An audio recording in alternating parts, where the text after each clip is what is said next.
انسان اپنی ترقی کے لیے، اپنے کارخانے کو چمکانے کے لیے، اپنی کمپنی کو چمکانے کے لیے لوگوں میں پرچار کرتا ہے، لوگوں میں اس کا اجاگر کرتا ہے تاکہ میری کمپنی اچھے سے چلے، میرے مال میں اضافہ ہو۔ یہ دنیا کی کمپنیوں کا حال ہے۔ یہ رب تبارک و تعالیٰ نے انسانی وجود بنایا ہے۔ میں آپ سے کہنا چاہوں گا اللہ نے انسان کو بنایا ہے۔ ایک گھر میں آپ لے لیجئے، اگر ایک باپ کے 5 بیٹے ہیں تو 5 کے قد و قامت برابر نہیں ہے، 5 کے سب شکل و صورت برابر نہیں ہے، 5 کے آواز و گفتار برابر نہیں ہے، 5 کے اوصاف و کمالات برابر نہیں ہے۔ میں آپ سے کہنا چاہوں گا یہ رب کا کارخانے قدرت ہے۔ ایک گھر کا اگر جب آپ جائزہ لیتے ہیں تو ایک جب 5 بھائی ہیں تو 5 میں امتیاز نہیں پایا جاتا ہے، 5 میں کمی بیسی پائی جاتی ہے، 5 میں صفت برابر نہیں پائے جاتے ہیں۔ اللہ تبارک و تعالیٰ نے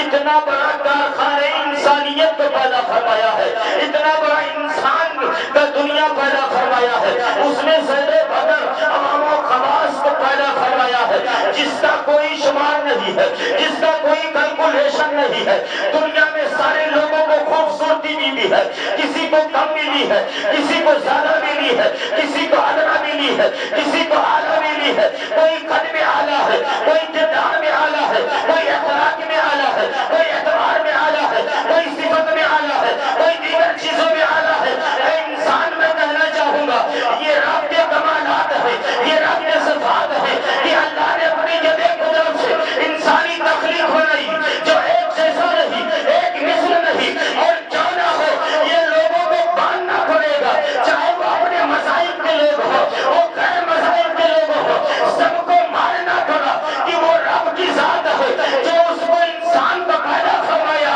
اور کسی میں کوئی امتیاز نہیں، سب کو سب سے اعلیٰ پیدا فرمایا اور اعلیٰ بنا کر کے اسی انسان میں اللہ نے اپنے حبیب کو سب سے اعلیٰ بنایا۔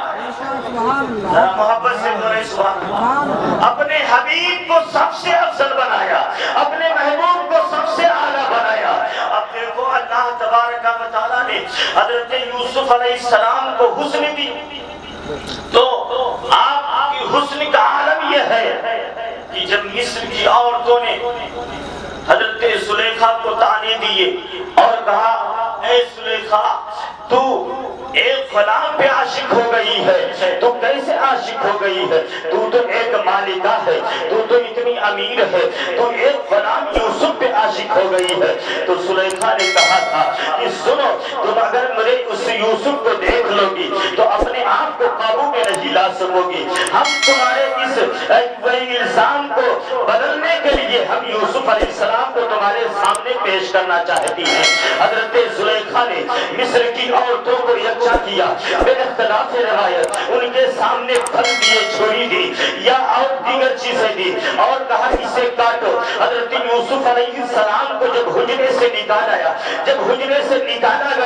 جب لوگ مصر کی عورتوں کی نظر اس نے یوسف پہ پڑی تو وہ تاب نہ لا سکی، برداشت نہ کر سکی۔ جو قرآن فرما رہا ہے وَقَطَعْنَ عَيْنَهُنَّ حَاشَ لِلَّهِ مَا هَذَا بَشَرٌ إِنْ هَذَا إِلَّا مَلِكٌ كَرِيمٌ۔ جب مصر کی عورتوں کی نظر اس نے یوسف پہ پڑی تو وہ برداشت نہ کر سکی، اپنی انگلیوں کو کاٹ بیٹھی۔ جب یہ حال ہوا تو علامہ اعلیٰ حضرت فرماتے ہیں کہ مصر کی عورتوں نے اس نے یوسف کو دیکھا تھا، کاش اگر میرے مصطفیٰ کے جمال کو دیکھ لیتی، اگر میرے آقا کے دیدار کر لیتی، اگر میرے آقا کے جلووں کو دیکھ لیتی تو وہاں تو یہ انگلیاں کٹی تھی۔ یہ عرب کی سرزمین ہے، یہ مدینہ ہے، یہاں لوگ اپنے دل کو باندھ بیٹھتے، یہاں لوگ اپنے دل کو قربان کر دیتے۔ اسی لیے تو اعلیٰ حضرت فرماتے ہیں اس نے یوسف پہ کٹی مصر میں انگشت زنا، سر کٹاتے ہیں تیرے نام پہ مردانے۔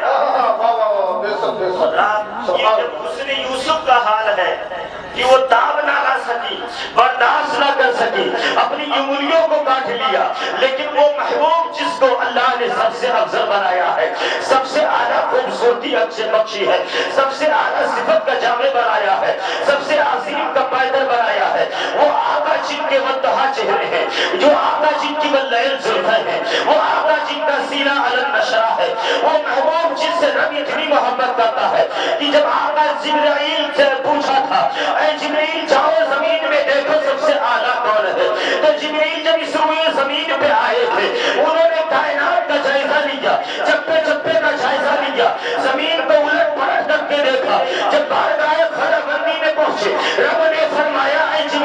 دنیا میں گئے تھے، بتا سب سے اعلیٰ کس کو پایا، سب سے افضل کس کو پایا؟ تو حضرت جبریل بول اٹھے یا رسول اللہ علیہ السلام، میں نے کائنات کا جائزہ لیا، میں نے چپے چپے کا مطالعہ کیا، یا رسول اللہ یا خدا میں نے سب سے اعلیٰ اگر کسی کو پایا تو تیرے محبوب کو پایا، مصطفیٰ جان رحمت کو پایا۔ اسی لیے تو بریلی کے مجدد فرماتے ہیں یہی بولے سدرا والے جب نے جہاں کے ڈالے سبھی میں نے چھانے ڈالے تیرے پائے پایا پایا۔ تو اللہ نے نعرے رسالت مسلک اعلی حضرت علماء اہل سنت، نعرے تکبیر، نعرے رسالت، ماشاءاللہ۔ لقد خلقنا الانسان فی احسن تقویم، رب فرماتا ہے ہم نے انسان کو سب سے اچھا شکل بنایا، سب سے عظیم بنایا۔ حضرات ایک سا واقعہ بیان کریے پھر میں آپ سے رخصت ہو جاؤں گا۔ انسان کو اللہ نے کتنا اعلیٰ بنایا ہے۔ اے انسان لوگوں کے شکلوں پہ تنقید کرنے والے لوگ کہتے ہیں کوئی کالا ہے کوئی گورا ہے، کسی کے شکل اچھے نہیں ہیں، کسی کی صورتیں اچھے نہیں ہیں۔ میں آپ سے کہنا چاہوں گا اگر کوئی نادان انسان احمق انسان یہ کہے کہ فلاں شکل و صورت کا اچھا نہیں ہے، فلاں کے چہرہ اچھا نہیں ہے، فلاں بدصورت ہے، تو پتہ یہ چلا اگر اس کا تنقید ہے تو رب کی ذات میں تنقید ہے، وہ خدا کی ذات میں عیب نکال رہا ہے، خدا کی کاریگری میں عیب نکال رہا ہے، خدا کے تخلیق پر وہ عیب جوئی کر رہا ہے۔ جب انسان کی تخلیق کو اللہ نے پیدا فرمایا، اس کے چہرے کو اللہ نے بنایا، اب اے انسان تجھے اس میں کمی بیشی کرنے کی ضرورت کیا ہے؟ اس میں تجھے کم و کشر ناقص بنانے کی ضرورت کیا ہے؟ جب اللہ نے انسان کو بنا دیا، اس کے شکل و شباہت کو بنا دیا، اب تجھے تشبیہ کرنے کی ضرورت کیا ہے؟ کمی بیشی کرنے کی ضرورت کیا ہے؟ انسان کو اللہ تبارک و تعالیٰ نے اس کا زمین سے بھی اچھا بنایا ہے، اس آسمان سے بھی خوبصورت بنایا ہے، چاند سے بھی خوبصورت بنایا ہے، ستاروں سے بھی خوبصورت بنایا ہے۔ اور ایک مرتبہ ضرور شریف پڑھیں اللہم صلی علی سیدنا و مولانا محمد وبارک وسلم علیکہ یا رسول اللہ صلی اللہ تعالی علیہ وسلم۔ اپنے وقت بادشاہ وقت ہیں حضرت اورنگزیب ہارون رشید رحمۃ اللہ تعالی، ان کی ملکہ ان کی جوزہ زبیدہ خاتون ہیں۔ ایک مرتبہ یہ اپنی چھت پہ لیٹے ہوئے تھے، ان کی گود میں ان کی ملکہ زبیدہ خاتون ہیں، جو ہارون رشید کی نظر اپنے بیوی کے حسن پہ پڑی تو فرد محبت کو برداشت نہ کر سکے،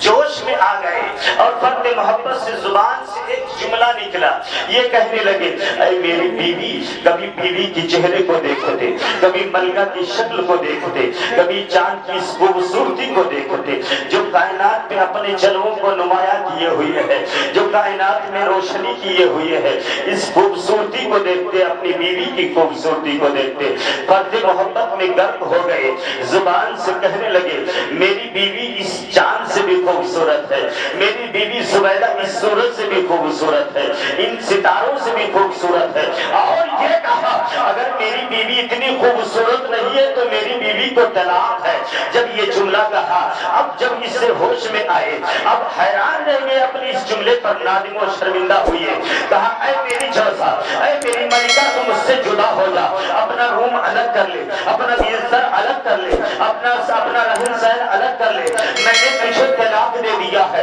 اب اس کا مسئلہ حل کرنا ہوگا، جب تک کہ مسئلے کا حل نہیں ہوگا تو میرے قریب نہیں ہو سکتی ہے، میں تیرے قریب نہیں ہو سکتا ہوں، میں ازدواجی زندگی اس کے آگے نہیں برداشت کر سکتا جب تک کہ اس مسئلے کا حل نہیں ہوگا۔ رات تک بھی جب ہمارے کوئی مسئلے حل پیدا ہو جاتے تھے تو ہم ان اللہ والوں کی بارگاہ میں جاتے تھے، آج بھی جب ہمیں کوئی مشکل آتی ہے تو ہم انہیں اللہ والوں کی بارگاہ میں جاتے ہیں۔ زبیدہ خاتون کہتی ہے میں اپنے پیر و مرشد حضرت اپنے پیر و مرشد بہلول